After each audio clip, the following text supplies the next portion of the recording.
நமது புராணம். இந்த சேனலை பார்த்து கொண்டிருக்கின்ற அன்பர்கள் அனைவருக்கும் இனிய காலை வணக்கங்கள். சங்கடகர சதுர்த்தியை பற்றி பதிவிட போகிறோம்.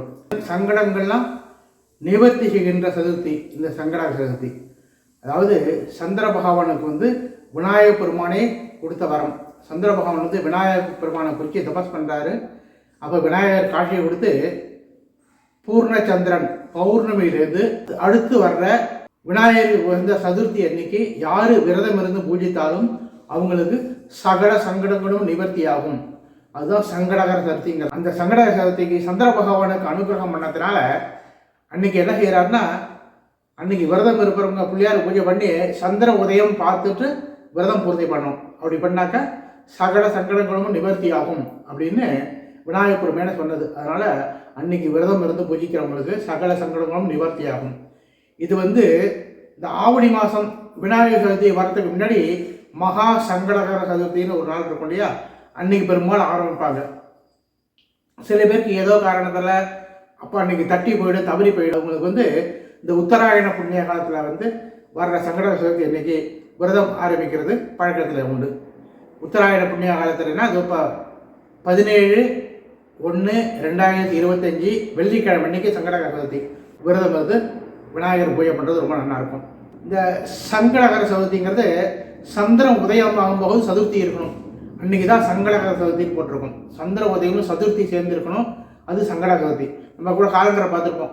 இன்றைக்கி ராத்திரி 8:30 மணிக்கு மேலே ஆரம்பிக்கும், நாளைக்கு ராத்திரி 8:30 மணி வரலையும் இருக்கும். ஆனால் இன்றைக்கி தான் சங்கடகர சதுர்த்தின்னு போட்டிருக்கோம். அதான் சந்திர உதயமும் சதுர்த்தி இருக்கணும். அதான் சங்கடகர சதுர்த்திங்கிறது.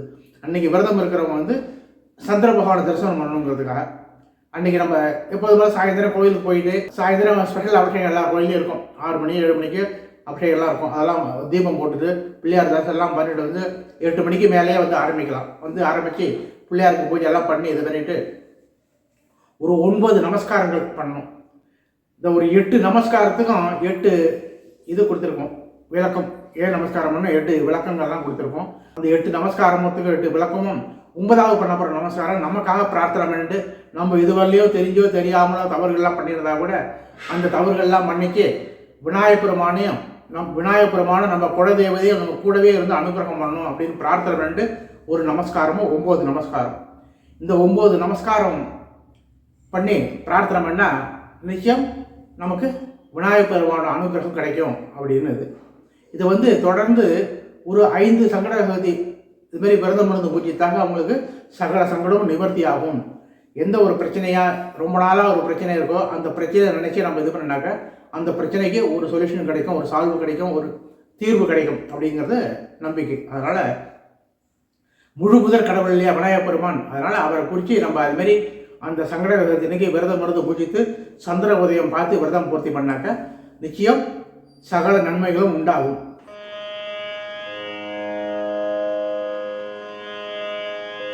விநாயகர் தோன்றினது எப்படி சொல்கிறாருன்னா, இந்த யுகம் ஆரம்பிக்கும் போது அப்படியே பூமி அப்படியே ஒரே சுழற்சி ஆகிடுது. சுழற்சி ஆகி அப்படியே நேராக எழும்பி அப்படியே ஓம்கார ரூபமாக ஒரு பிரணவ சுரூபமாக அப்படியே உண்டாகி அதான் முழு முதற் கடவுளான விநாயகப் பெருமான் தோன்றார். முதல்ல விநாயகப் பெருமான் தான் முதற் கடவுள். அவர் தான் தோன்றார். அவர் உலகம் இயங்கிறதுக்காக படைக்கும் தொழில் செய்கிறதுக்கும் காக்கும் தொழில் செய்கிறதுக்கும் அழிக்கும் தொழில் செய்கின்ற மும்மூர்த்திகள் நியமிக்கிறார். மூர்த்தி பூமி இயங்கிறதுக்கு அவர் இது பண்ணுறார். அது மாதிரி மும்மூர்த்திகளே இது பண்ணிட்டு ஆரம்பித்து இது பண்ணுறார். அப்போ ஒரு அசுரன் கடுமையாக தவம் பண்ணுறான் சிவபெருமானை குறித்து. சிவன் காட்சி கொடுக்குறாரு. கடவுள் வரம் கொடுக்கணுமே, வரம் என்ன வர வேணும்னு கேட்குறாரு. நான் யாரை கட்டி தருவினாலும் அப்படியே அவங்க எரிஞ்சு போயிடணும் அப்படின்னு சொல்லிட்டு வரம் கேட்குறான். சரின்னு வரம் கொடுத்துட்றாரு. அவர் சிவனையே கட்டி பிடிக்கிறதா ஓடுறான். அவர் அவர் யாரை கட்டி பிடிச்சாலும் அப்படியே எரிஞ்சிருவாங்கன்னு வரம் கொடுத்துட்டாரு. அதுக்காக அவர் அங்கே போய் ஓடுறாரு. இவங்க ஓடி கட்டி விடுதல் போகிறான். அப்போ ஈஸ்வரி என்னென்னு பார்த்து விநாயகப் பெருமானை குறித்து பிரபு நீங்கள் ஏதாவது இது பண்ணணும் அப்படின்னு சொன்ன உடனே விநாயகர் எங்கேருந்து சிம்ம ரூபத்தில் சிம்ம வாகனத்தில் 10 கைகளோடு வராரு. தன்னுடைய கோடலையை தூக்கி அவர் மேலே வீசுறாரு. அவன் பயந்து ஓடி போயிடுறான். அதுக்கப்புறம் நல்ல இடத்துல நீங்கள் இது பண்ணீங்க அப்படின்னு சொல்லிட்டு ஈஸ்வரி அந்த விநாயகப் பெருமானை இது வேண்டிக்கிறாங்க. அப்போ அந்த ஈஸ்வரி விநாயகத்தை கேட்குறாங்க, நீங்கள் எங்களுக்கு குழந்தையாக பிறக்கணும் அப்படின்னு வர கேட்குறாங்க. அதுக்கப்புறம் விநாயகர் வந்து உங்க 2 பேரும் நான் குழந்தையா பிறக்கிற உரிய நேரம் வரும்போது குழந்தையா பிறக்கிறேன் சொல்றாரு. அதனாலதான் பார்வதி பரமேஸ்வருக்கு பிள்ளையா திருப்பி விநாயகர் பெருமான் அவதாரம் அப்படின்னு அந்த கதையில வரும்.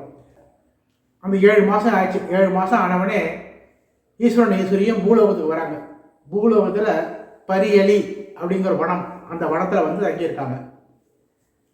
இப்படி இது இங்கே அது இருக்கிறபோது அங்கே வந்து ஒரு ராஜா மயேச்சிதங்கிற ராஜா 99 அசுமேத யாகம் பண்ணான்.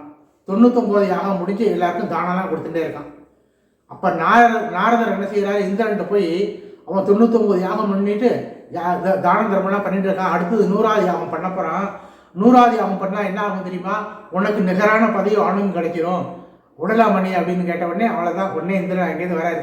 எப்படியா அது பண்ணுறேன்னு சொல்லிட்டு உடனே இந்த பூலோகத்துக்கு வராது. எல்லாருக்கும் தானம் கொடுத்துட்டு இருக்காங்களா, இவரும் வயசான அந்தனராக தானம் வாங்க வராது. எல்லாரும் தானம் கொடுத்தோம்னா இவரு தானம் உடனே நீ கொடுக்குற தானத்தை நான் வாங்க மாட்டேன், நான் கேட்கறத நீ கொடுங்கிறாரு. அப்படி என்ன வேணும் கேளுங்கன்னா, உன் மனைவி எனக்கு தானமாக கொடு அப்படிங்கிறாரு. நீங்கள் என்ன கேட்கறது இதாக இருக்குது, தானம் கொடுக்குறதுலாம் பொருள் தானம் கொடுக்கணும், நீங்கள் பூமியெல்லாம் கேளுங்க கொடுக்குறேன், என்ன வேணாலும் கேளுங்க, இதேமாரி கேட்கறதா இது இல்லையா சொன்னானே. அவர் வேணும் தர்க்கம் பண்ண தான் வந்திருக்காரு. அங்கே பேர் 2 பேருக்குள்ள தர்க்கம் நடந்துகிட்டே இருக்குது. அந்த உரிய நேரம் வந்து இந்த தானத்தை உரிய நேரம் முடிஞ்சு போச்சு, நீ தானம் கொடுக்கல, அதனால நீ அசுரகுலத்தில் பிறக்க கடவுள் சாப்பம் கொடுத்துட்றாரு. அந்த மயேச்சிதங்க ராஜா வந்து அசுரகுலத்தில் வந்து பிறக்கிறார். ஏதாவது சிறந்த ஆட்சியெல்லாம் சிறப்பாட்டெல்லாம் பண்ணிட்டு இருக்காரு. ஒரு நாளைக்கு குரு பகவான் அவரோட இல்லத்துக்கு வராரு. வந்தோடனே குரு பகவானுக்கு எல்லா மரியாதையும் கொடுத்து அந்த பிறந்த உடனே, நீங்களே என்னோட இல்லம் தண்ணி வந்து எனக்கு ரொம்ப சந்தோஷமாக இருக்குது, இருந்தாலும் நான் அசுர குலத்தில் பிறந்துட்டேங்கிற இதுதான் எனக்கு மனசில் இருக்குன்னு சொன்ன உடனே, நீ கவலையே படாத, நீ 99 யாகம் பண்ணியிருக்க, அந்த யாகத்துக்கு உண்டான பணம் நிச்சயம் கிடைக்க போகிறது. அதனால் அதுக்கு நடுப்புற ஒரு சாபம் ஒன்று இருக்குது. அந்த சாபத்துக்கு அப்புறம் உன்னை வந்து எல்லாரும் வணங்கக்கூடிய மதிக்கக்கூடிய உயர்ந்த இது உனக்கு கிடைக்க போகிறது, அது உனக்கு இங்கே தான் சீக்கிரமே கிடைக்க போகிறது அப்படின்னு சொல்லிட்டு குரு பகவான் அனுகிரகம் பண்ணிட்டு போயிடுறாரு. இவருக்கு சந்தோஷம் தாங்க முடியல. அவருடைய காட்டில் போய் வேட்டையாடலாம் போயிட்டு வேட்டையாடிட்டே வந்துட்டு இருக்காரு. வந்துட்டு இருக்கும்போது அந்த வழியில் வந்து விஸ்வாமித்திர மகரிஷி தன்னோட பரிவாரத்தோட போயிட்டே இருக்காரு. இவர் வந்து வேட்டையாடிட்டு நம்ம அசுத்தமாக இருக்கும், இப்படிவே மகரிஷியை வணங்கக்கூடாதுன்னு சொல்லிட்டு ஒரு ஓரமாக போகிறாரு. இதை பார்த்த உடனே விஸ்வாமித்திரர் கூட இருக்கிறவங்களாம் என்ன சொல்கிறாங்க, பாருங்க உங்களுக்கு பார்த்தியும் பார்க்காத மாதிரி அந்த ராஜா போகிறார் அப்படின்னோடனே உடனே அவர் கோபம் வந்துடுது. இவ்வளோ பெரிய பரிவாரத்தோட என்னை வந்து நீ பார்க்காத நீ போறியா நீ, அதனால் நீ பெரிய விலங்கான யானையாக போகிறது சாபம் கொடுத்துட்டாரு. உடனே அங்கேருந்து ஓடி வந்து காலில் விழுந்து, நீங்கள் அப்படிலாம் நினைக்காதீங்க, நான் அப்படிலாம் நினைக்கல, நான் வந்து காட்டுக்கு படிட்டு இப்படியே வரேன், சுத்தமாக இல்லையே, இப்படியே படி நான் மகரிஷியை வணங்குறது, அதுக்காக தான் அப்படி போனேன்னு சொன்ன உடனே, ஆக நான் அவசரப்பட்டு சாபம் கொடுத்துட்டேன்னா அப்படின்னு ஒரு நிமிஷம் மனசில் அப்படியே நினைக்கும். கண்ணை மூடி பார்க்குறாரு. அப்புறம் தான் அந்த குரு பகவான் சொன்ன வரம் அதெல்லாம் அவருக்கு ஞாபகம் வருது. அந்த இந்திரன் கொடுத்த சாபம் எல்லாம் அவருக்கு ஞாபகம் வருது. அதனால் சரி, உனக்கு வந்து நடுப்புற ஒரு சாபம் கொடுக்குன்னு குரு பகவான் சொன்னாரே, அதான் இந்த சாபம், நீ யானையாக போகணும்னு சொல்லியிருக்கேன், இந்த காட்டில் தான் பார்வதி பரமேஸ்வரன் தங்கியிருக்காங்க, நீ யானையாக போய் அங்கே போய் இது பண்ணு, இது வந்து சரியான இதுதான் கொடுத்துருக்காங்க, அதனால் நீ எங்கே இருக்கான்னு கண்டுபிடிச்சி நீங்கள் பண்ணுனாக்கா உனக்கு அந்த குரு பகவானுடைய சொன்ன இது உனக்கு அனுகிரகம் அங்கே தான் கிடைக்கும் அப்படின்னு சொல்லி அவர் விஸ்வாமித்திரர் சொல்லிட்டு போயிடாரு. இந்த யானைத்தலையோட இங்கே வந்து அது பார்வதி பரமேஸ்வரன் இருக்கிற அந்த குடியில் வந்து பார்த்து அந்த குடியில் தன்னை தும்பிக்கு ஏற அப்படி தட்டிடுது. தட்டும் போது உடனே பார்வதி தேவி சொல்கிறா, இங்கே பார்க்க ஒரு யானை வந்து இந்த குடியில் தட்டி இது பண்ணிட்டு இருக்கு அப்படின்னு சொல்ல உடனே ஈஸ்வரன் துரத்துறாரு. துரத்துறத இங்கேயே ஓடிட்டு இருக்கு. திருப்பி ஓகே என்ன பாரு அப்படின்னு திருசூலத்தை ஏவராரு. கொஞ்சம் யானை ஓடுது. உடனே திருசூலத்தை தூக்கி அந்த யானை மேலே எங்கிடுறாரு. அந்த யானை ஓம் நமச்சிவாயா அப்படின்னு சொல்லி கீழே விழுந்துடுது. கீழே விழுந்தவொடனே அவர் போய் கிட்ட போய் பார்க்குறாரு. பார்த்த உடனே யாருன்னு ஞாபகம் வருது. அதுமாரி அங்கே இந்திரன் கொடுத்த சாபம், அந்த விஸ்வாமித்திரர் கொடுத்தது, இந்த எல்லா இதுவும் ஞாபகம் வந்து, சரி இவர் எல்லாரும் மதிக்கக்கூடிய ஒரு தன்மை 99 யாகம் பண்ணிடுறாங்க, அதுக்குள்ள மரியாதையாக அது கொடுக்குற நேரமும் வந்தாச்சு அப்படின்னு சொல்லிட்டு இது அனுகிரக நேரம் அப்படின்னு சொல்லிட்டு அந்த தலையை அங்கேயிருந்து கொண்டு போகிறாரு. அதுக்கப்புறம் இங்கே என்ன ஆகுதுன்னா, ஒரு அசுரனை வந்து கடுமையாக தவம் பண்ணுறான். அவன் வந்து பார்வதி பரமேஸ்வரன் பிறக்கிற முதல் குழந்தையால் தான் எனக்கு அழிவு வரணும் அப்படின்னு வரம் கேட்டான். முதல்ல வரம் கேட்கும்போது எப்படி ஏன்னா, நமக்கு அழிவுன்னு வந்தாக்கா அது ஈஸ்வரனோட பிள்ளையால் தான் வரும், அதுவே நமக்கு பாக்கியம் அப்படி தான் அப்படி வரம் கேட்டான். ஆனால் அதுக்கப்புறம் என்ன நினைக்கிறான், அவங்களோட முதல் குழந்தையாக தான் நம்ம அழிவு வரணும்னு கேட்டோம். அப்போ அசுரகுரு சொல்லி கொடுக்குறாரு, அந்த முதல் குழந்தைய நீ இல்லாத பண்ணிவிடு, அதுக்கப்புறம் உனக்கு அழிவே கிடையாது, பிரச்சனை இல்லை. ஏன்னா அந்த முதல் குழந்தை இருக்கா, அவங்க வந்து பார்வதி பரமேஸ்வரன் 2 பேரும் இங்கே தான் பூலோகத்தில் ஒரு வனத்தில் இருக்காங்க, அந்த வனத்துக்கு போ, நீ சூக்ஷ்மமாக போய் பார்வதி தேவியோட கருவில் இருக்கிற அந்த சிசுவோட அந்த குழந்தை அந்த தலையை வந்து துண்டிச்சு கொண்டு நீ போட்டுட்டாக்க அது சிரசு இல்லாமல் தானே பிறக்கும், அப்போ உனக்கு பிரச்சனையே இல்லை, அந்த முதல் குழந்தை இதாக பிறந்து போயிட்டதுனால அதனால் அதுக்கப்புறம் உனக்கு அழிவே இல்லைன்னு சொல்லி அந்த அசுரகுரு சொல்லி கொடுக்குறாரு. அதை கேட்ட உடனே அந்த அசுரனை வந்து அதுமாதிரி சூக்ஷ்மமாக போய் பார்வதியோட கருவில் இருக்கிற அந்த குழந்தையோட சிரசை எடுத்து கொண்டு போய் இது பண்ணிடுறான். இங்கே குழந்தை பிறக்கிற நேரம் வந்தாச்சு. அங்கே இருந்த யானை மேலே திருசூல் தெரிஞ்சவனே ஓம் நம சிவாயன்னு சொல்லி யானை கீழே விழுந்துதா. இந்த தலையை வந்து எல்லாரும் பார்க்கக்கூடிய இதுக்கு வரப்போகிறது, எல்லாரும் மதிக்கக்கூடிய நேரம் வந்தாச்சுன்னு சொல்லிட்டு அந்த தலை யானையோட தலையை கையில் எடுத்துக்கிறாரு. இங்கே வராரு. அங்கே அதுக்குள்ள பார்வதிக்கு குழந்தை பிறந்துருது. குழந்தை பிறக்கும்போது தான் சொன்னேன், அந்த அசுரன் வந்து அந்த தலையை துண்டித்து கொண்டு போனதுனால தலை இல்லாமல் அப்படியே அந்த குழந்தை பிறக்கிறது. உடனே ஈஸ்வரன் பாரால் இதான் சரியான நேரம் சொல்லிட்டு அந்த தலையை கொண்டு அந்த குழந்தையோட தலையில் வச்சுட்டு ஒரு ஜலத்தை எடுத்து தெளிக்கிறார். தெளிக்க யானை தலையோட அந்த குழந்தை எழுந்து நிற்கிறது. இப்போ உயிரோடு எழுந்து நிற்கிறதுன்னு சந்தோஷம் தான். இருந்தாலும் பார்வதி தேவி கொஞ்சம் இதாக இருக்குது. ஏன்னா தான் குழந்தை எப்படிலாம் இருக்கணும்னு அவர் கனவு கண்டிருப்பா இல்லையா, என்ன பண்ணுறது? அப்போ வந்து அங்கே மகாவிஷ்ணு வரார். மகாவிஷ்ணு யார்? பார்வதி தேவிக்கு அண்ணா, இந்த குழந்தைக்கு தாய் மாமா. அவர் அங்கேருந்து வந்தவொடனே, நீ இந்த குழந்தைய சாதாரண குழந்தையா நினைக்காத, இது எங்கள் மும்மூர்த்திக்கும் முதல் மூர்த்தியாக நான் இது பண்ணுறேன். நாங்கள் மும்மூர்த்தியும் கூட அவர் நினச்சிட்டு தான் காரியத்தை ஆரம்பிக்கணும். மற்ற எல்லாருமே பூலோகத்தில் இருக்க எல்லாருமே அவரை வணங்கி தான் காரியத்தை ஆரம்பிக்கணும். அவரை வணங்காமல் எந்த காரியம் ஆரம்பித்தாலும் அது வந்து பூர்த்தியாகாது, அது சரியானது இல்லை அப்படின்னு சொல்லி மகாவிஷ்ணு வரம் கொடுக்குறாரு. கொடுத்த உடனே பார்வதி கொஞ்சம் சந்தோஷமாக இருக்குது. மும்மூர்த்திக்கு முதல் மூர்த்தியாக இது பண்ணிட்டாரே, முதல் கடவுளாக முதல் மூர்த்தியாக இது பண்ண உடனே அது ரொம்ப சந்தோஷமாச்சு. உடனே அங்கேருந்து லக்ஷ்மி தேவி வர, நான் வந்து விநாயகர் பிரபா நான் வரம் கொடுக்குறேன், விநாயகர் யார் வேண்டினாலும் அவங்களுக்கு அஷ்ட ஐஸ்வர்யம் செல்வங்களும் அவரே கொடுக்கலாம், அதுக்கு நான் அனுகிரகம் பண்ணுறேன் அப்படிங்கிற பார்வதி தேவி சொல்கிறேன். உடனே சரஸ்வதி தேவி வர, யார் வந்து விநாயகர் பிரமாணம் வேண்டினாலும் அவங்களுக்கு ஞான கணபதியாக அவங்களுக்கு நல்ல நல்ல அறிவும் அறிவாற்றலையை கொடுக்கறதுக்கு நான் விநாயகர் பிரமாணம் அனுகிரகம் பண்ணுறேன் அப்படிங்கிறார். அப்போ பிரம்மா வராரு. எல்லா முகூர்த்தியிலும் ஒவ்வொருத்தரும் வந்து எல்லாரும் வந்து விநாயகர் பெருமானுக்கு அனுகிரகம் பண்ணுறாங்க, அருள் கொடுக்குறாங்க. அவர் வந்து யார் இது பண்ண, யார் வந்து என்ன வேண்டியலாரும் விநாயகர் பெருமானே அவங்களுக்கு அருள் புரிய நாங்கள் இது கொடுக்குறோம்னு சொல்லி எல்லா மூர்த்திகளும் இது பண்ணிடுறாங்க. அதுக்கப்புறம் விநாயகர், அதுக்கப்புறம் தான் பார்வதி தேவிக்கு ரொம்ப சந்தோஷமாச்சு. ஏன்னா எல்லா சக்தியும் வாங்கின ஒரு அபூர்வமான குழந்தையாக்கிய அப்படியே ரொம்ப பார்வதி தேவிக்கு மனசுக்கு ரொம்ப இதாக இருக்குது. விநாயகர் தோண்டியாச்சு. அதுக்கப்புறம் இந்த 8 நமஸ்காரத்துக்குள்ள விளக்கம் கொடுக்க போகிறோம். முதல் நமஸ்காரம் வந்து சிருஷ்யாதோ பிரம்மணா சம்யக் பூஜிதே பலசித்தகே சதைவ பார்வதி புத்திர ருணநாயம் கரோதுமே. அதாவது சிருஷ்டி தொழிலை செய்கின்ற பிரம்மாவுக்கு அருள் புரிந்த கணபதியே உன்னை நமஸ்கரிக்கிறேன். படைக்கும் தொழிலை செய்கிற பிரம்மா அவர் என்ன செய்கிறாருன்னா எல்லா உருவம் கொடுக்குறாரு. உருவம் கொடுத்து உயிர் கொடுக்கும்போது எல்லாம் படைப்பு நல்லா வந்துன்றது. அன்னைக்கு ஒரு நாள் என்ன செய்கிறாரு, இன்றைக்கி ஒரு நாள் நம்ம விநாயகர் பெருமானை நினைக்காம நம்ம காரியத்தை துவங்குவோம் பண்ண என்ன ஆகுதுன்னு பார்க்குறாரு. அப்போ வந்து எல்லா உருவம் கொடுத்து உயிர் கொடுக்கும்போது எல்லாம் கோர ரூபத்தில் அவர் துரத்தி ஓடி வருது. அப்புறம் தான் நேராக விநாயகர் பெருமான்ட்ட வராரு. இன்னைக்கு வந்து உன்னை நினைக்காம நான் ஆரம்பிச்சுட்டேன், இது மாதிரி ஆச்சு, அதை நீ தான் நிவர்த்தி பண்ணி அனுகிரகம் பண்ணணும் அப்படின்னு சொல்கிறாரு. அதை நிவர்த்தி பண்ணி அனுகிரகம் பண்ணுறாரு விநாயகர் பெருமான். அதாவது பிரம்மாவுக்கு அருள் புரிந்த கணபதியே உன்னை நமஸ்கரிக்கிறேன் அப்படின்னு முதல் நமஸ்காரம். ரெண்டாவது நமஸ்காரம் வந்து ஹிரண்யபட்சவாதீனாம் பதார்த்தே விஷ்ணு ராட்சிதா. இரண்யனை சம்ஹாரம் பண்ணுறதுக்கு மகாவிஷ்ணுவுக்கு அருள் புரிந்த கணபதியே உன்னை நமஸ்கரிக்கிறேன். அதாவது இரண்யன் வந்து அழியாமல் இருக்கிறதுக்கு எப்படிலாம் வர இருக்கணுமோ அப்படியே வர கேட்டான். ஏன்னா ஒன்று பகல் இல்லை இரவு 2 தானே இருக்குது. அதனால் எனக்கு பகல்லையும் அழிவு வரக்கூடாது, இரவுல அழிவு வரக்கூடாது. ஒன்று பூமி இல்லைன்னா ஆகாசம் 2 தானே இருக்குது. அதனால் எனக்கு பூமியிலையும் அழிவு வரக்கூடாது, ஆகாசத்துலேயும் வரக்கூடாது. ஒன்று உள்ளே இல்லை வெளியே 2 தானே இருக்குது. அதனால் எங்கேயுமே உள்ளேயும் வரக்கூடாது, எங்கும் வெளியும் வரக்கூடாது அப்படின்னு கேட்டான். எந்த மனிதர்களாலும் அழிவு வரக்கூடாது, எந்த விலங்குகளாலும் அழிவு வரக்கூடாது, எந்த தேவர்களாலும் அழிவு வரக்கூடாது, எந்த ஆயுதத்தாலும் அழிவு வரக்கூடாது. அவ்வளோதான், எதுவும் பண்ண முடியாதுன்ட்டு அதே மாதிரி வரம் கேட்டான். மகாவிஷ்ணுவால் தான் அவனுக்கு பூர்த்தின்னு இருக்குது. அந்த ஒரு நேரம் வரும்போது மகாவிஷ்ணு அவருக்கு யுத்தம் நடக்கிறது. யுத்தம் நீடிச்சுட்டே இருக்குது, பூர்த்தியாகவே இல்லை. அப்போ தான் விநாயகர் தன் உருவத்தை இங்கே மறைஞ்ச சூக்ஷ்மமாக விநாயகர் பெருமாண்டவே கேட்குறாரு, என்னால் தான் அந்த யுத்தம் பூர்த்தி ஆகணும், அவனுக்கு பூர்த்தின்னு இருக்கும்போது ஏன் யுத்தம் பூர்த்தி ஆகுது அப்படின்ட்டு. நீங்களே வரம் கொடுத்து என்னை நினைக்காம நீங்கள் போயிட்டீங்களே அப்படின்னோடனே, அப்படியா நான் அவனை நினைக்காது போயிட்டேனா அப்படின்னு சொல்லிட்டு நான் இப்போ உன்னை நினச்சிக்கிறேன் அப்படின்னு சொல்லிட்டு விநாயகர் பெருமானை நினச்சிட்டு அதுக்கப்புறம் தான் மகாவிஷ்ணு வந்து இரண்டை சம்ஹாரம் பண்ண போகிறார். அப்போ தான் அவன் வாங்கின வர எல்லாமே ஞாபகம் வருது. எங்கேயுமே உள்ளுமின்றி புறமுமின்றி, உள்ளே வெளியே சேரக்கூடாது. அதான் நடு வாசப்படியில் பகல் இரவு சேராத அந்தி வேலை. அதுக்கப்புறம் உள்ளே வெளியே இல்லாமல் பூமியிலே அவன் உடம்பு இருக்கக்கூடாது, மேலே ஆகாச அந்தரத்திலே இருக்கக்கூடாது. அதனால் அவனை தன் தொடையிலே அவனை கிடத்தி எந்த ஆயுதமும் ஒன்றும் பண்ண முடியாது. அதாவது நகத்தைய ஆயுதமாக வச்சுட்டு எந்த தனிப்பட்ட உருவமும் இருக்கக்கூடாது. அதாவது சிம்ம உருவம் தேவ உருவம் கலந்த உருவமாக இருந்து அவனை சம்மாரம் பண்ணான். அதுமாதிரி இரண்யனை சம்மாரம் பண்ணுறதுக்கு மகாவிஷ்ணுவுக்கு அருள் புரிந்த கணபதியே உன்னை நமஸ்கரிக்கிறேன் அப்படின்னு 2வது நமஸ்காரம். 3வது நமஸ்காரம் திரிபுரஸ்ய வதாத்பூரம் சம்புணா சம்யகர்த்திதா சதைவ பார்வதி புத்திர ருணநாஜம் கரோதிமை.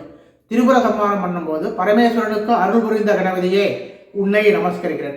முப்புறம் எரித்தோன்னு சொல்லியா திரிபுர சம்மாரம் பண்ணுறதுக்கு ஈஸ்வரன் எல்லா தேவர்களும் சேர்ந்து ரதத்தில் போயிட்டு இருக்காங்க. கொஞ்சம் தூரம் போகும்போது ரதத்தில் தேர் வச்சு முடிஞ்சு போச்சு. அப்போ எல்லாருக்கும் ரொம்ப இதாக இருக்குது, என்ன முக்கியமான காரியத்துக்கு போகிறோம், ஈஸ்வரனோட சேர்ந்து போயிட்டு இருக்கோம், இப்படி அபசகுணமாச்சே அப்படின்னு சொல்லி இது பண்ணோடனே ஒரு அசரீரி ஒளி கட்டுது. விநாயகப் பெருமானை நினைக்காமே நீ காரியத்தை துவங்கிட்டீங்க அப்படின்ட்டு. அப்போ தான் ஈஸ்வரன் நினைக்கிறார், ஓ அன்றைக்கி ஒன்று நினைக்காது போயிட்டானா அப்படின்னு சொல்லிட்டு விநாயகப் பெருமான மனசில் நினைக்கிறாரு. நினைச்சா ஒண்டி போகாது, நீங்களே தப்பு பண்ணிட்டீங்க, அதனால் 3 கண்ணு இருக்கிற ஒன்றை பலி கொடுத்துட்டு காரியத்தை துவங்கு அப்படிங்கிறாங்க. எல்லாருக்கும் ஒன்றும் புரியல, என்ன செய்யறது அப்படின்னு. அப்போ தான் தேங்காய்க்கு 2 கண்ணு தான் இருந்தாலும் மகாவிஷ்ணு தேங்காய் எடுத்து தன் கட்டவர்களால் 3வது கண்ணை சிருஷ்டிச்சு அந்த விநாயகருக்கு பிரீதியாக சிதற்காய் உடைக்காங்கன்னு. அதான் நம்ம கூட இப்போ கூட எங்கேயாவது வெளியில் போகும்போது சகுனத்தடை இந்த காரிய தடையெல்லாம் எதுவும் வராமல் நல்லா நடக்கணுங்கிறதுக்காக போகும்போது ஒரு தேங்காய் ஒன்று எடுத்துகிட்டு போய் அந்த கோயில் வாசலில் உடைச்சிட்டு போவோம்.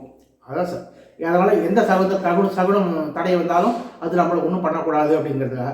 அதுமாரி இங்கே அந்த இந்த எந்த தடையும் இல்லாமல் முடியணும் அப்படின்னு விநாயகப் பெருமானுக்கு பிரீதியாக அது சிதற்காய் உடைச்சிட்டு காரியத்தை துவங்கினாங்க. அதுக்கப்புறம் தான் திரிபுர சம்மாரம் பண்ண முடியுது. அதாவது திரிபுர சம்மாரம் பண்ணுறதுக்கு பரமேஸ்வரனுக்கு அருள் புரிந்த கணபதியே உன்னை நமஸ்கரிக்கிறேன்னு 3வது நமஸ்காரம். அடுத்தது 4வதா மகிஷஸ்ய விதயதேவியா கணநாத பிரபோஜிதா. அதான் மகிஷாசுரமர்தினிக்கு அருள் புரிந்த கணபதியே உன்னை நமஸ்கரிக்கிறேன். மகிஷாசுரன் அவன் எப்படி வர கேட்டானா, ஒரு சின்ன கன்னி பொண்ணால் தான் எனக்கு அழிவு வரணும்னு கேட்டானா. பெரிய பெரிய பலசாலி தான் ஒன்றும் பண்ண முடியாத போது இந்த சின்ன பொண்ணால் என்ன பண்ண முடியும், நம்ம உருவத்தை பார்த்தே பயந்து போயிடுவாங்கிறதுனால அதே மாதிரி வரம் கேட்டானா. உரிய நேரம் வரும்போது ஈஸ்வரிய மகிஷாசுர மர்தினியை அவதாரம் எடுத்து இந்த மகிஷாசுரன் சண்டை நடந்துட்டு யுத்தம் பூர்த்தியாகாமல் யுத்தம் நீடிக்கிட்டே இருக்கு. அப்போ தான் ஓஹோ நான் விநாயகர் நினைக்காம வந்துட்டேன்னு சொல்லிட்டு அப்போ மனசில் விநாயகப் பெருமான் நினைக்கிறார். விநாயகர் சொல்கிறாரு, அவன் பூமியில் ஒரு 300 அடி ஆழத்தில் ஒரு எந்திரம் ஒன்று வச்சுருக்கான், அந்த எந்திரம் எங்கே இருக்குன்னு கண்டுபிடிச்சி எடுத்தால் தான் அவன் சம்மானம் பண்ண முடியும், அதுக்கு நானே வர சொல்லிட்டு விநாயகரை யானை ரூபத்தில் அந்த எந்திரம் இருக்கிற இடத்த கண்டுபிடிச்சி அதை எடுத்து சம்மானம் பண்ணுறதுக்கு அனுகிரகம் பண்ணார். அதான் இப்போ கூட யானை வரும்போது வழியில் ஒரு நீட்டாக ஒரு பள்ளம் ஒன்று போட்டு ஒரு உலோகத்தை போட்டாக்க அது காலை வச்சு பின்வாங்கி அது உலோகத்தை கண்டுபிடிக்கும் தன்மை யானைக்கு இருக்குது அப்படின்னு சொல்லுவாங்க. அதுமாரி விநாயகப் பெருமானை அந்த எந்திர இடத்தை கண்டுபிடிச்சி மகிஷாசுரன் சம்மானம் பண்ணுறதுக்கு அனுகிரகம் பண்ணார். அதுமாதிரி மகிஷாசுர மர்தினிக்கு அனுகிரகம் பண்ண கணபதியே உன்னை நமஸ்கரிக்கிறேன் 4வது நமஸ்காரம். அடுத்தது 5வதா தாரகஸ்ய வதாத்பூரம் குமாரேன பிரபோஜிதா. தாரகாசுரனை சம்மாரம் பண்ணுறதுக்கு குமர கடவுளுக்கு அருள் புரிந்த கணபதியே உன்னை நமஸ்கரிக்கிறேன். தாரகாசுரன் அவன் எப்படி வரங்கிட்டு இருந்தானா, அவங்க இதாகிட்டா அவங்க வந்துட்டே இருப்பாங்க, அவங்க உற்பத்தி ஆகிட்டே இருப்பாங்க. அதனால் இந்த குமர கடவுளால் தான் அவனுக்கு இது வரணும். குமர கடவுள் அவதரிக்கணுமே, அவர் ஈஸ்வரன் தபஸ் பண்ண போயிட்டார். அவர் அந்த யுகம் ஃபுல்லாக தபஸில் தான் இருப்பார்னு சொல்லிட்டார். அந்த யுகம் ஃபுல்லாக தபஸில் இருந்தால் என்ன ஆகுறது, அந்த யுகங்கிறது பல லட்சம் வருஷம், அது வரையும் நமக்கு கவலை இல்லை கஷ்டம் இல்லைன்ட்டு அதேமாதிரி வரம் கேட்டால் அது மாதிரி வரம் கொடுத்தாச்சு. அந்த தாரகாசுரன் அட்டகாசம் தாங்க முடியாமல் எல்லாம் மகாவிஷ்ணுவோட போய் உரையிடுறாங்க. மகாவிஷ்ணு கொஞ்சம் பொறுமையாக இருக்கும், ஈஸ்வரன் தபஸில் இருக்கார், அவர் வந்தவொடனே அவன் 2 பேரும் ஒன்று சேர்ந்து குமர கடவுள் அவதாரம் ஆனதானே இது பண்ண முடியும் அப்படின்னா, இல்லை அவ்வளோ காலம் தாக்க முடியாது, நீங்கள் தான் ஏதாவது வழி பண்ணி ஆகணும் அப்படின்னு எல்லாம் மகாவிஷ்ணு சொல்கிறாங்க. மகாவிஷ்ணு அவர் தபஸை கலைச்சி தான் அவனுக்கு வேறு வழி இல்லைன்ட்டு மன்மதனை கூப்பிட்றாரு. நீ அவர் மேலே மலர் அம்புகளை எழுதி அவர் தபஸை கலைங்கிறாரு. அப்படியா, அவர் தபஸை கலைச்சா என்னோட கதி என்ன ஆகுது, மகாவிஷ்ணு அந்த மன்மதன் இது பண்ணுறான், நீ நான் கூட நான் பார்த்துக்கிறேன், நான் தான் கூட இருக்கேன்னு நான் சொல்கிறேன் அப்படின்னு சொன்னோடனே ஈஸ்வரன் அவர் மேலே ஒரு உணர்வுகளை கொடுத்து அந்த மலர் எழுதியவுடனே அவர் தபஸ்லேருந்து அப்படியே கலைஞ்சி அப்படியே உக்ரத்தோடு போய் கண்ணை முடிச்சு பார்க்குறாரு. அந்த இதில் உக்ரம் தாங்க முடியாமல் மன்மதன் அப்படியே வெறிஞ்சு போயிடுறான். அப்போ மகாவிஷ்ணு கிட்ட இருந்து சொல்கிறார், இதேமாதிரி முக்கியமான இதுக்காக நாங்கள் இது பண்ணணும், அதனால் நீங்கள் தான் மன்மதனுக்கு சாப போச்சனம் கொடுக்கணும் அப்படிங்கிற உடனே அந்த யுகத்தில் ரதி தேவியோட கண்ணு கொண்டு மன்மதன் தெரிவான். திருப்பி மகாவிஷ்ணு பூலோகத்தில் கிருஷ்ணன் அவதாரம் எடுக்கும்போது கிருஷ்ணனுக்கு பிள்ளையாக பிறந்து திருப்பி சுய உறவை அடைவான்னு சொல்லிட்டு சாப விமோசனம் கொடுத்துட்டாங்க. அதுக்கப்புறம் தான் ஈஸ்வரன் ஈஸ்வரி சேர்ந்து சுப்பிரமணிய சாமி குமரக்கடவுள். குமரக்கடவுளுக்கு வந்து அந்த உரிய நேரம் வரும்போது தாரகாசுரன் சண்டை நடந்துட்டு இருக்கு. யுத்தம் அப்படி தான் பூர்த்தியாகவே இல்லை. யுத்தம் முடியாமல் நீடிக்கிட்டே இருக்கு. அதுக்கப்புறம் தான் விநாயகர் பெருமான மனசில் நினைக்கிறார். விநாயகர் அங்கேருந்து வரார். வந்து உற்பத்தியாக வர்ற இடத்துல அப்படியே தும்பிக்கை வச்சு அப்படியே அடைச்சிடுறாரு. அவ்வளோதான், உற்பத்தியை தடுத்து அப்படியே நிப்பாட்டிடுறாரு. அதுக்கப்புறம் தான் தாரகாசுரனை சம்மாரம் பண்ண முடியுது. அது மாதிரி தாரகாசுரனை சம்மாரம் பண்ணுறதுக்கு குமரக்கடவுளுக்கு அருள் புரிந்த கணபதியே உன்னை நமஸ்கரிக்கிறேன். 5வது நமஸ்காரம். அடுத்தது 6வதா பாஸ்கரேன கணேசகி பூஜிதை சைவகித்தகி, அதாவது சூரியனுக்கு அனுகிரகம் பண்ண கணபதியே உன்னை நமஸ்கரிக்கிறேன். இது வந்து என்னன்னா, தக்ஷன் வந்து பெரிய யாகம் பண்றான். அது நமக்கு எல்லாம் தெரியும், திருவேடையல் கதையில வந்திருக்கும். அது ஈஸ்வரனை கூப்பிடாம ஈஸ்வரனுக்கு வந்து அவிர்வாகம் கொடுக்கணும். அந்த யாகங்கிறது ஈஸ்வரனுக்கு அவிர்வாகம் கொடுத்து பண்ணணும். வேணும்னே ஈஸ்வரனை வந்து அவமரியாதை பண்றதுக்காக ஈஸ்வரனை கூப்பிடாமே அந்த யாகம் பண்றான். சாஸ்திரம் தெரிஞ்சு அவனே தப்பா பண்றான், அதனால அவனை கட்டி கொண்டு வா அப்படின்னு சொல்லிட்டு ஈஸ்வரன் நினைச்சிட்டாரு. வீரபத்திரர் இங்கே தான் அனுப்புறாரு.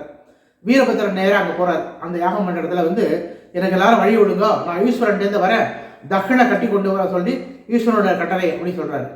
அங்கே தக்ஷனை என்ன பண்ணியிருக்கான், சூரிய தேவரை முன்னாடி நிப்பாட்டியிருக்கான். நீ யாரையும் நீ உள்ள விடாத, நீங்க பாத்துக்கணும் அப்படின்னு சொல்லி சூரிய பகவானை முன்னாடி நிப்பாட்டியிருக்கான். சூரிய பகவான் வந்து இருக்காரு.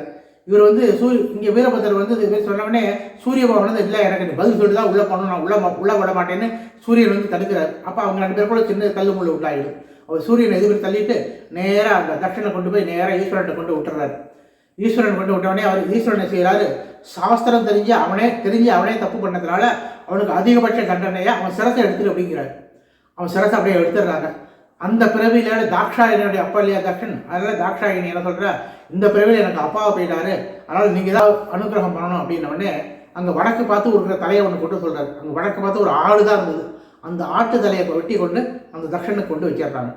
அதான் சொல்லுவாங்களே, அதான் அவர் ஆட்டு தலையில அவர் சொல்ற மந்திரம் தான் மேன்னு ஒரு சொல்லுவாங்க. சஞ்சமே பிரயச்சமே அனுகாமச்சமே காமச்சமே சௌமான சஜ்ஜமே, இந்த மந்திரம் ஃபுல்லா மே வரும்னு அப்படி சொல்லுவாங்க. அதான் வேடிக்கை. அது வந்து அதே மாதிரி தக்ஷன் வந்து இது மாதிரி நான் தப்பு பண்ணிட்டேன் மன்னிப்பு கேட்டு ஈஸ்வரன் இது பண்றான்.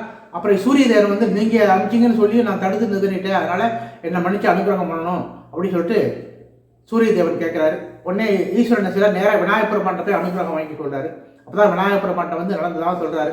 என்னுடைய பலத்தை நீங்க தான் திருப்பி முழுசும் இது பண்ணி தரணும்னு சொன்ன உடனே அப்புறம் விநாயகர் பெருமான் அனுகிரகம் பண்றாரு. அதுமாரி சூரிய பகவானுக்கு அனுகிரகம் பண்ண கணபதியே உன்னை நமஸ்கரிக்கிறேன். 6வது நமஸ்காரம். 7வதா சசினி காந்தி விருத்தியர்த்தம் பூஜிதோ கணநாயக.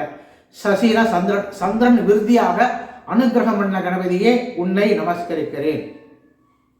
சந்திரன் வந்து முதல்ல விநாயகர் பெருமானை குறித்து அவருடைய உருவத்தை எதையும் பார்த்து பரீட்சையா இது பண்ணான்னு சொல்லுவாங்க. அதுக்கப்புறம் குரு பகவானை பார்த்து கிண்டலா நையாண்டி எதை சொல்லிட்டான்னு குரு பகவான் கோபத்தினால நீ பெரிய அழகா இருக்கேங்கிற ஆணவத்தில் தான் அப்படி சொன்னேன், உன்னை அழகெல்லாம் தேஞ்சி நீ கொஞ்சம் கொஞ்சமாக தேஞ்சி போக்கிறன்னு சாபம் கொடுத்துட்றாரு. அப்போ சந்திர பகவான் தவறை குறித்து மன்னிப்பு வைக்கிறான். அதுக்கப்புறம் எல்லாம் தேவர்கள்லாம் போய் சந்திர பகவானுக்காக போய் ஈஸ்வரோட போய் முறையிடுறாங்க. சந்திரன் எல்லாம் உலக சேமத்துக்கு ரொம்ப கஷ்டம், இன்னைக்கு தான் சந்திரனோட சாபத்தை நிவர்த்தி பண்ணி வைக்கணும் அப்படிங்கிறாரு. அவர் என்ன செய்யறாரு, நேராக விநாயகர் பெருமான்ல போய் அனுகிரகம் வாங்கிக்கணும் அப்படிங்கிறாரு. அப்போதான் விநாயகர் பெருமான் வந்து கேட்கிறாரு, சரி நான் குரு சாபம் இல்லையா, குரு சாபத்தை நான் முழுசு நிவர்த்தி பண்ண வைக்க முடியாது, அதனால குரு சாபத்தினால தேய்ந்தும் என்னோட அனுகிரகத்தால் வளர்ந்துவோம் அப்படின்னு சொல்லிட்டு வளர பிறையை தேய் பிறையை அனுகிரகம் பண்ணார். அதுக்கப்புறம் சந்திர பகவான் வந்து விநாயகர் பெருமானை குறித்து தபஸ் பண்ணான். ரொம்ப காலமாக தபஸ் பண்ணவன் விநாயகர் வந்து காட்சி கொடுக்குறாரு. காட்சி கொடுத்து உனக்கு என்ன வர வேணும் அப்படின்னு கேட்குறாரு. எனக்கு எந்த வரமும் வேண்டாம், உங்கள் தரிசனத்துக்காக தான் காத்திருந்தேன் அப்படின்னு சொல்கிறான். அப்போ விநாயகர் வந்து வரம் கொடுக்குறாரு. அதாவது பூர்ண சந்திரன் பௌர்ணமிக்கு அடுத்து வர்ற எனக்கு உகந்த சதுர்த்தி தினத்தை இன்னைக்கு யாரு விரதம் இருந்து பூஜித்தாலும் அவங்களுக்கு சகல சங்கடங்களும் நிவர்த்தி ஆகும். அன்னைக்கு வந்து அதில் அந்த விரதத்தில் இருந்து சந்திரபாகவன் ஒரு முக்கியத்துவம் கொடுக்கறதுக்காக அன்னைக்கு விரதம் இருக்கிறவங்க வந்து சந்திர உதயம் பார்த்துட்டு விரதம் பூர்த்தி பண்ணால் அவங்களுக்கு சகல சங்கடமும் நிவர்த்தி ஆகும் அப்படின்னு விநாயகர் பெருமானை அனுகிரகம் பண்ணார். அதனால தான் சங்கடகர சதுர்த்தி அன்னைக்கு விநாயகரை பிரார்த்தனை பண்ணிட்டு சந்திர உதயம் பார்த்துட்டு விரதம் பூர்த்தி பண்ணால் அவங்களுக்கு சகல சங்கடமும் நிவர்த்தி ஆகும். அதுமாதிரி சந்திர பகவானுக்கு அனுகிரகம் பண்ண கணபதியை உன்னை நமஸ்கரிக்கிறேன். 7வது நமஸ்காரம். அடுத்தது 8வதா பாலநாயக சம்சாம் விஸ்வாமித்ரேன பூஜிதா. விஸ்வாமித்திரருக்கு அனுகிரகமான கணபதியே உன்னை நமஸ்கரிக்கிறது. விஸ்வாமித்திரர் யாகம் பண்ண உட்காராரு. எங்கே யாகம் பண்ண உட்கார்ந்தாலும் பூதகணங்கள்லாம் அந்த இடத்த இது பண்ணி கெடுத்துருது. அதனால் அவருக்கு எங்கே இடத்துலையும் உட்காந்து யாகம் பண்ணவே முடியல. அப்போ தான் ஒரு இடத்துல விநாயகர் பெருமானை குறித்து தியானம் பண்ணி உட்கார்றாரு. அந்த தியான நிலையில் உட்காரும்போது விநாயகர் பெருமானை காட்டி கொடுத்து நேராக தசரதத்தை போய் ராமர் லக்ஷ்மணன் ஆட்சியன் யாகம் பண்ணு, உன் யாகம் பூர்த்தி ஆகும். ராமர் வேறு ஆறு இல்லை, மகாவிஷ்ணு அவதாரம்னா உன் கூட இன்னும் நிறைய காரியம் அவர் பண்ண வேண்டியிருக்கிறதுனால நீ ராம லக்ஷ்மணன் ஆட்சியன் யாகம் பண்ணு, அப்படி உன் யாகம் பூர்த்தி ஆகும் சொல்கிறார். அப்புறம் தான் தசரதத்தில் போய் ராம லக்ஷ்மணன் ஆட்சியன் தன் யாகத்தை பூர்த்தி பண்ணிக்கிறார். அதுமாரி விஸ்வாமித்திர மகர்ஷிக்கு அனுகிரகமான கணபதியே உன்னை நமஸ்கரிய 8வது நமஸ்காரம். 8 முடிஞ்சு 9வதா நம்ம இதுவரையும் தெரிஞ்சோ தெரியாமலோ தவறுகள்லாம் பண்ணியிருந்தா அந்த தவறுகள்லாம் மன்னிச்சு விநாயகர் பெருமானும் நம்ம குலதெய்வம் நமக்கு கூடவே இருந்து எனக்கும் அனுகிரகம் பண்ணணும் அப்படின்னு பிரார்த்தனை பண்ணிட்டு இது 9வது நமஸ்காரம். இந்த 9வது நமஸ்காரம் என்னன்னா, வக்ரதுண்ட மகாகாயா சூரியகோடி சமப்பிரபோ நிர்விக்னம் குருமே தேவா சர்வ காரியேஷு சர்வதா. நமக்கு எந்த பிரச்சனை இதுவரையும் காத்து நடக்காம பிரச்சனையாக இருக்கோ அதை மனசில் நின்று அதை பூர்த்தி பண்ணி வைக்கணும் மனசில் பிரார்த்தனை பண்ணிட்டு பிரசீத தேவ தேவ தேவேச பிரசீத கணநாயக ஈப்சிதம்மே வரம் தேகி பரத்ரஜ பராம் கதிம் ஓம் ஜெய ஜெய ஸ்ரீ மகா கணபதே நமஹ. இந்த நமஸ்காரம் 9 நமஸ்காரையும் நான் திருப்பி சொல்கிறேன். அப்போ ஒன்றுக்கா நமஸ்காரம் பண்ணிட்டு வரலாம்.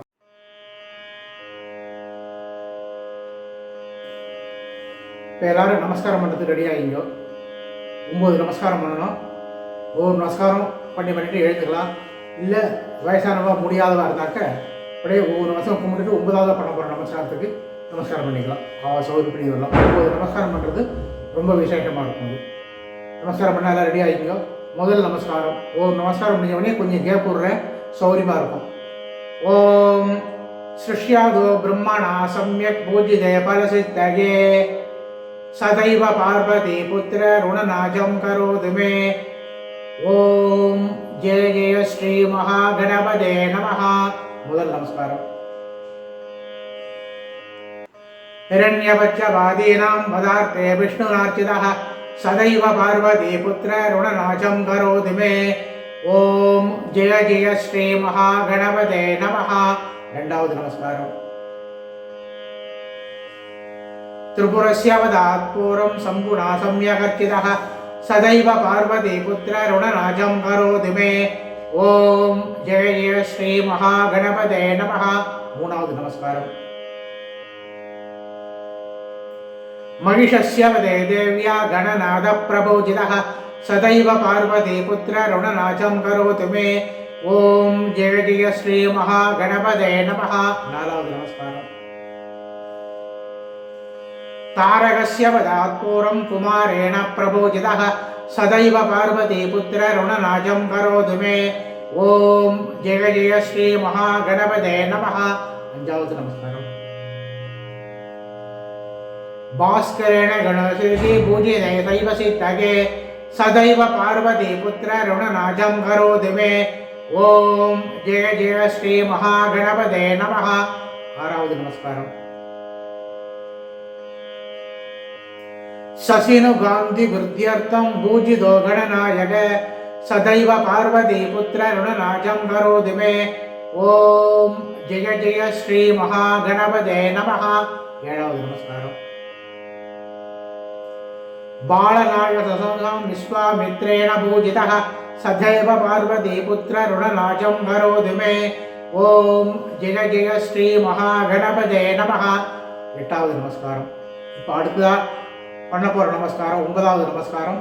நமக்காக பிரார்த்தனை பண்ணிட்டு நம்ம இதுவரையும் தெரிஞ்சோ தெரியாதவோ தவறுகள்லாம் பண்ணியிருந்தா கூட அந்த தவறுகள்லாம் மன்னித்து முழு முதற் கடவுள் ஸ்ரீ விநாயகர் பெருமானும் நம்ம குலதெய்வத்தையும் நம்ம கூடவே இருந்து நமக்கு அந்த குறையெல்லாம் நிவர்த்தி பண்ணி அனுகிரகம் பண்ணணும் அப்படின்னு வேண்டி பிரார்த்தனை பண்ணிட்டு வக்ரதுண்ட மகாகாயா சூரியகோடி சமப்பிரபோ நிர்விக்னம் குரு மே தேவா சர்வ காரியேஷு சர்வதா. ஓம் பிரசீத தேவ தேவ தேவேச பிரசீத கணநாயக ஈப்சிதம் மே வரம் தேஹி பரத்ரய பராம் கதிம். ஓம் ஜெய ஜெய ஸ்ரீ மகா கணபதே நமஹா.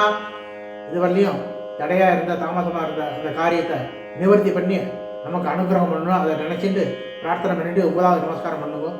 தொடர்ந்து 5 சங்கட சதுர்த்தி பிரார்த்தனை பண்ணி இது பண்ணினாக்க நிச்சயம் சங்கடங்கள்லாம் நிவர்த்தி ஆகும். விநாயகர் பெருமானை சந்திர பகவானுக்கு அனுகிரகம் பண்ணது சங்கடங்கள் நிச்சயம் நிவர்த்தி ஆகும். அதெல்லாம் நம்பிக்கையோடு பண்ணுவோம். நிச்சயம் நல்ல பலன் கிடைக்கும். விநாயகர் திருவருள் எல்லாருக்கும் கிடைக்கட்டும். ஓம்